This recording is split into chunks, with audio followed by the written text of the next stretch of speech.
reason bakit ka nandito? I mean, bakit ka nag-join? Maybe because you want an extra income. Diba?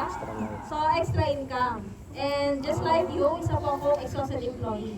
So, when you say exhausted employee, syempre hindi rin naman, wala naman sigurong madaling trabaho, no? But there are times kaya na parang nakakapagod na rin kaya. So that's why, makapag-decide tayo naman ng other, source of income na happen na OBA na pasukan natin. Ngayon, proud ka ba ng part-time ng OBA? Yes! So, nag-start ako dito po, part-timer. Well, hindi po madali, no? And to the point na nag-house tayo kasi nga, sinabihan tayo ng coach natin na may potential ka team. Pandemic that time. May potential ka team. What if mag-explore ka ng house? Sabi niya, ako, Tagalog, wala ko alam sa Mindanao. Never been there.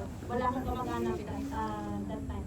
So, ngayon, since yes coach attitude po tayo, nag-yes tayo sa coach natin. And maybe that's the reason ba't ka nandito, hindi ka naman siguro pinilit ko ano. Pero bakit pinilit ng coach? Or decision natin yan, di ba?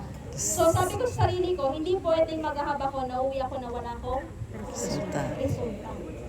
And yun yung gusto ko rin po na ma-internalize natin. Hindi lang ba nag-attend tayo dito para lang maki-happy-happy, pero ginagawa siguro natin yung paritin na ito para ma-internalize natin gaano kaganda yung buhay na naghihintay sa'yo pag ginawa mo ito sa Diyos. And totoo yung sabi ni Coach Albert, that was the time na pauwi na ako kasi nga feeling ko walang nangyayari. Nag-hub po ako for 3 years. Alright? Sa 3 years na yon, did I hit my first million? Actually, it took me 3 years pala to hit my first million. Ibig sabihin, doon ba sa first year ko ng pag-hub, lumaki ba agad yung income ko?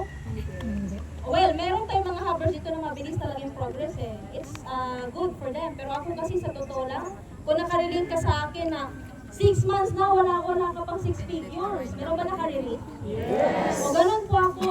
Dumating sa point na ang lakas ng loob ko magpa-hover na ako walang mismo makain. Dumating sa point ba na negative yung funds? Yes! Dumating sa point na naglo-loan pa ako sa loaning ako, alam yung tatawa. Okay pa no? Anyway, so dumating ako sa point na negative yung funds ko tapos may hover pa ako. Kasi nga parang lakas ng loob yung dala ko eh. Kahit wala akong budget, sige mag-hub ka onliner ko. Sige, tara hub tayo. Tinangay ko sa hub yung onliner ko. And you know what? Yung onliner nag-MCM din natin. No? So, anyway, nakarelate ka ba sa akin na may time na nagugutom tayo sa hobby, sa yes! Sa bills? Normal yun. Pero ang hindi normal, yung mananatili tayong nanood. Tama? Kaya ka nag-hub para ipaglaban yung dream life mo. Yes. True enough, that was the time na, well, gusto ko na mag-give up. Kasi nga, wala naman nangyari. Feeling ko walang nangyayari. Yun pala. Totoo yung sabi ni Coach Albert, nangungugat ka na. If you know the bamboo, kung paano siya tumugot na, ugat mo na before you press the button. So, buti na lang merong isang Coach Albert na may pakialam sa pangarap natin. Yes! Kasi nga may mga time, di ba, na parang gusto natin mag-give up, na tayo mismo yung nangarap, pero tayo pa yung nag-give up. Buti na lang may mga tamang tao na sumasalo sa atin pag, feeling natin, hindi natin kaya.